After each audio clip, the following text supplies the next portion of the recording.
Which of the following are true?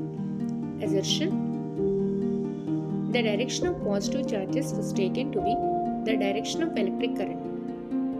Reason: the direction of electric current is taken as opposite to the direction of the flow of electrons.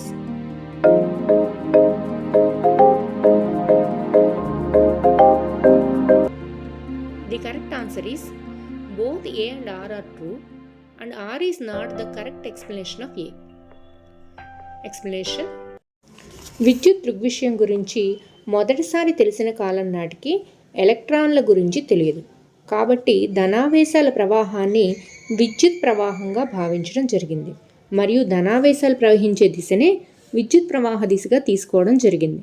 సాంప్రదాయంగా ఒక విద్యుత్ వలయంలో విద్యుత్ ప్రవాహ దిశను negative charged particles అయిన ఎలక్ట్రాన్ల ప్రవాహ దిశకు వ్యతిరేక దిశలో తీసుకుంటారు.